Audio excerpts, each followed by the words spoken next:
kita tidak bisa menyalahkan satu pihak ya. Okay. Karena bagaimanapun politik itu kan kita bisa melihat model penggambaran Machiavelli. Semua hal digunakan untuk bagaimana menguasai. Salah satunya adalah hancurkan pasar, hancurkan yang namanya perkebunan, pertanian, bahkan produsen, bahkan pasarnya sedikit dihancurkan.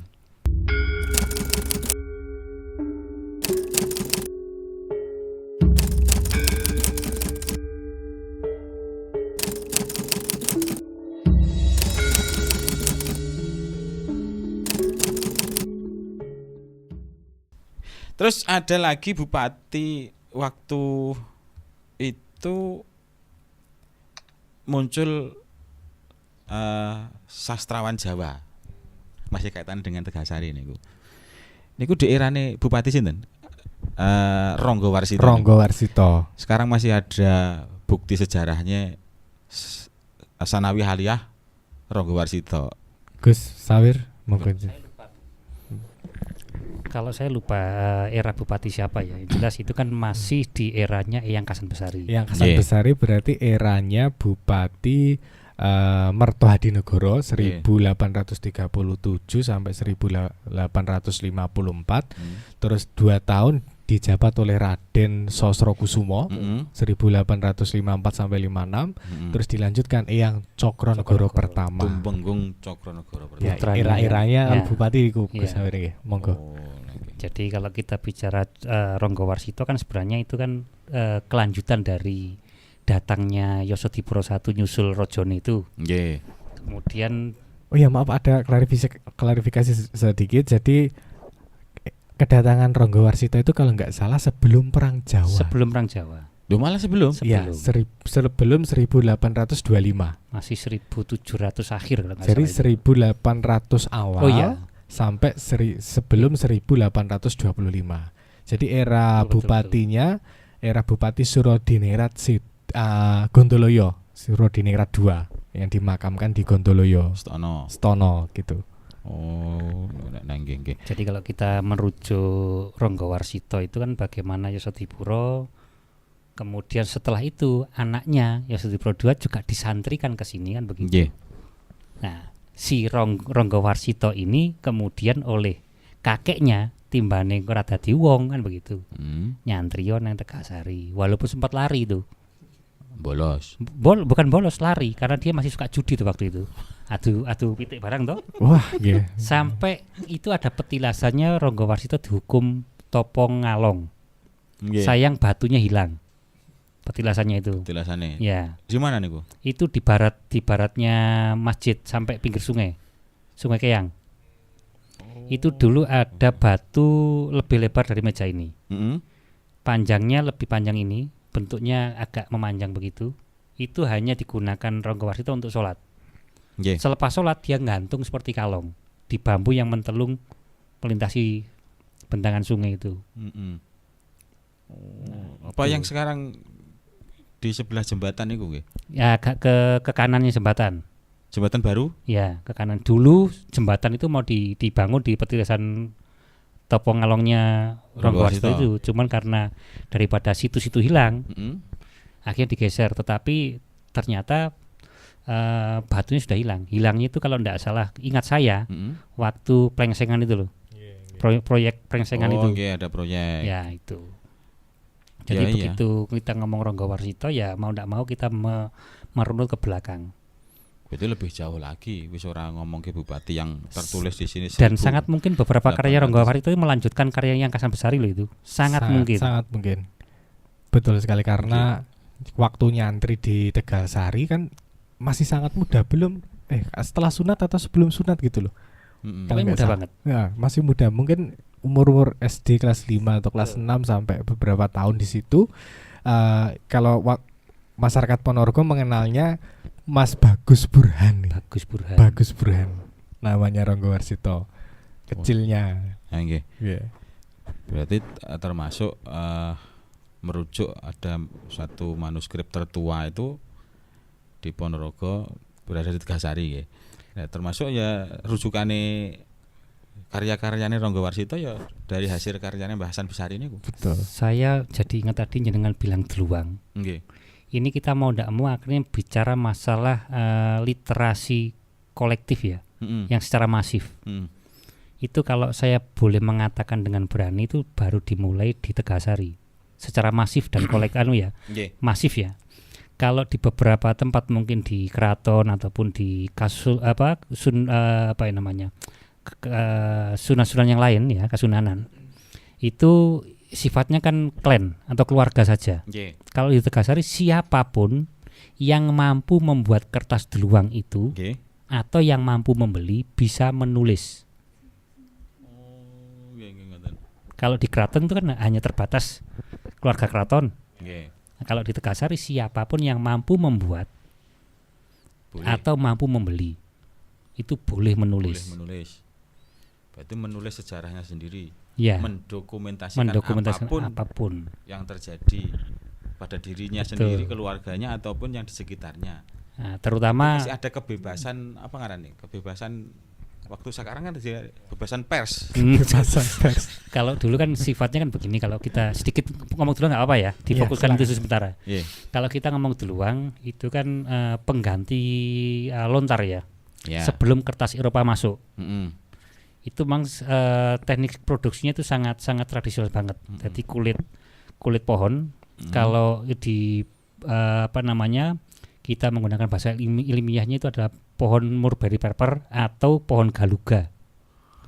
Galuga jadi gelugu sebenarnya glugut. Karena dia berbulu tuh. Kalau kesentuh kulit ini gatel. Cuman mungkin pelafalannya berulang-ulang akhirnya ada bagian yang hilang jadi glugut, jadi gelugu. Kalau di Ponorogo namanya pohon gelugu itu. Nanti kalau di Arab jadi al-gelugu. Gelugu. Adapun kertas itu kalau di umum mengatakan kertas deluang atau kertas delancang atau saeh, tapi di Ponorogo punya nama sendiri. Napa niku? Kertas gedok. Kertas gedok. Jadi teknik dipukul dok itu loh. Jadi dinamakan kertas gedok. Tetapi di manuskrip yang ada ataupun tulisan yang ada itu disebut dengan kertas ponoragan. Oh, ngoten. Nah, tadi sempat disinggung jenengan tadi terkait dengan bupati terakhir kalau saya Sutekno. 1944 sampai awal pokoknya 1900 awal 1936 sampai 1944. Oh, 34 sampai 1944. Bupati Sutekno itu pernah mencoba mengkonservasi, menghidupkan lagi produksi deluang. Karena dulu ketika Tegasari atau Gebang Tinatar ini lagi moncer-moncernya, itu mampu menguasai pasar kertas senusantara, bahkan dikirim ke luar negeri. Ya, keren.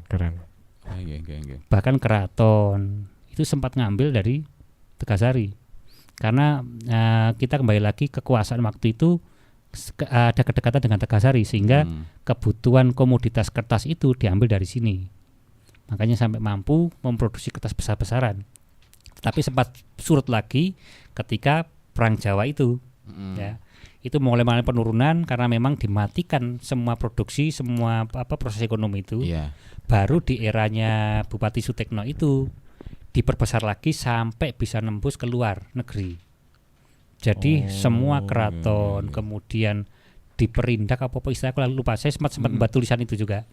Itu dihubungkan dengan Bupati Sutekno dengan Kementerian Luar Negeri juga sampai menjadi besar. Cuman kesalahannya kiai yang memegang produksi deluang itu terlalu memonopoli sehingga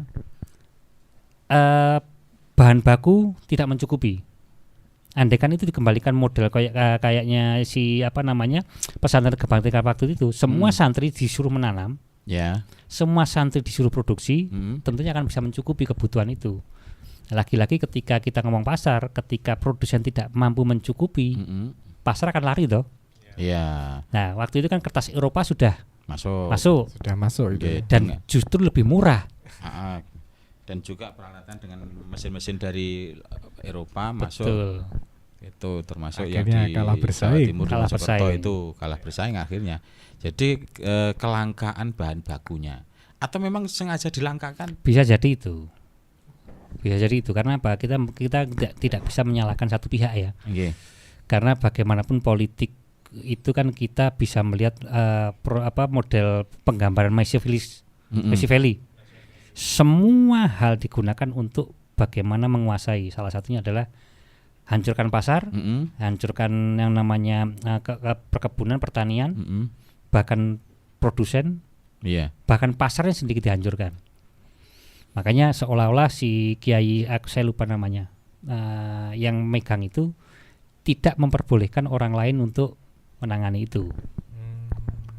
Oh, karena awalnya duluan diproduksi oleh keluarga. Iya, sebenarnya tidak juga. Oh enggak. Gini loh, proses kalau saya boleh cerita ya. Benar itu punyanya pesantren, keluarga dari Terah yang Muhammad Besari, tetapi secara praktis kalau kita melihat santri dulu, tidak semua santri itu hanya didampar. Karena kiai dulu tuh melihat potensinya. Oh, iki bocah iki ra cocok lek kon nanggone maca nanggone dampar. Lek kon ngrungokno ra iso, lek kon nulis ra iso. Lek dengan hal dengan hal yaitu perilaku, itu akan lebih nyantol. Bahkan kalau kita hari ini pun kalau kita melihat pesantren salaf, tidak semua santrinya disuruh mendengarkan orang ngaji kok. Bagian dapur. Bagian ternak kan begitu. Yang sawah. Nah, dulu kan seperti itu juga. Makanya kenapa saya boleh mengatakan pelakunya tidak hanya keluarga. Sangat mungkin santri-santri terpilih yang ditugaskan untuk memproduksi itu. Oke, bahkan sampai saat ini pun strategi seperti itu, teknik seperti itu masih diterapkan di daerah Melarat. Ada sebagian pondok pesantren itu yang masih menerapkan. Jadi lek ngarani derek dulu itu. Derek kiai ini.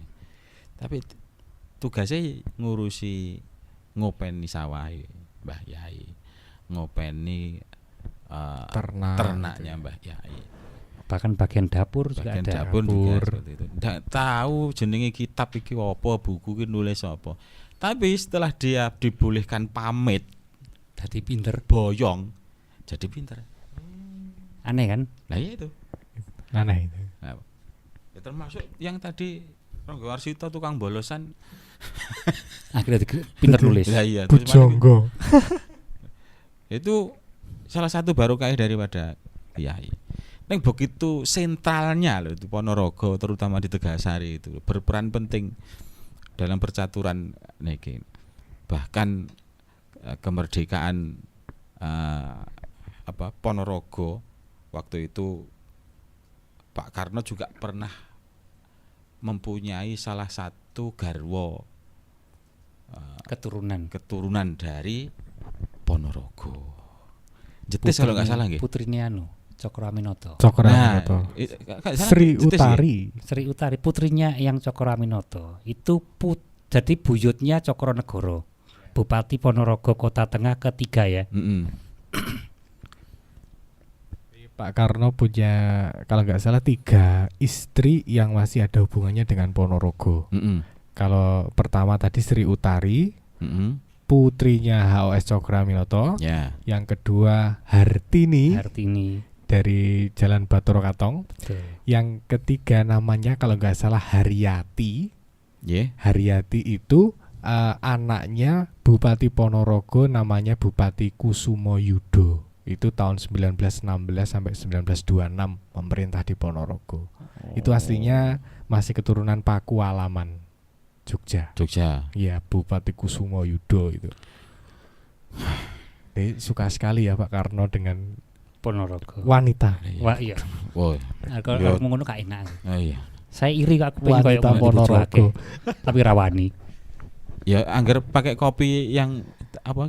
Kopi genit nah. Oh iya ini. Nah, ini masih dingin. Nah, itu. Ini sponsor sekaligus bisa dinikmati bersama lo ya. Ya. Boleh. Pak Karno kan lebih suka anak muda yang ngopi ngerokokan sambil memikirkan negara. Wah, iki Daripada aku lho iki. apa? Ngopi tapi membaca orang buku. rokokan nih.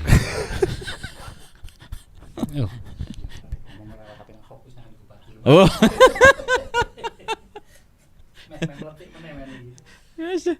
Wis kena aneh aku lek rokokan iki.